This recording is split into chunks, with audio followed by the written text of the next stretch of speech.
A former teacher at a prestigious school for girls in Hancock Park is facing felony sex charges. He's accused of abusing a student there. This is at the Marlboro School on Rossmore Avenue in Hancock Park. CBS 2's Louisa Hodge is there live with details on what the former student says happened to her. Louisa? Well, a former Marlboro student does plan on filing a civil suit against her former English teacher and the school. Her story gained national attention after she wrote about her alleged abuse in an essay.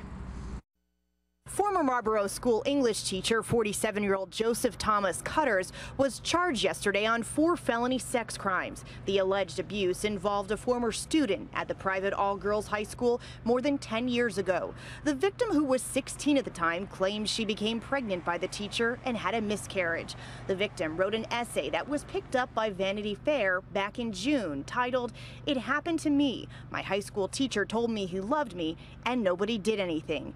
In it, she writes, quote, "When I emailed him asking if he would mind being interviewed for a newspaper article, he responded with, 'It's a date.'"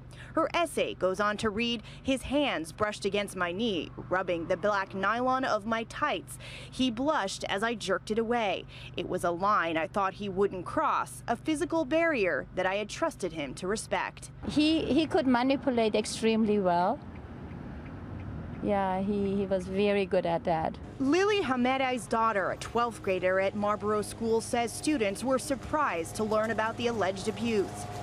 Unfortunately, we have sick people in the society. It happens everywhere.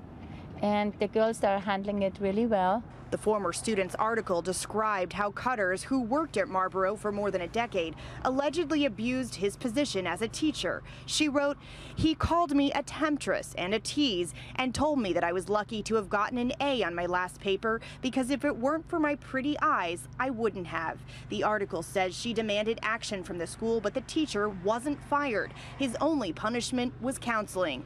But a recent investigation commissioned by the school's board concluded that the teacher had a pattern of misconduct and top school officials made mistakes in judgment.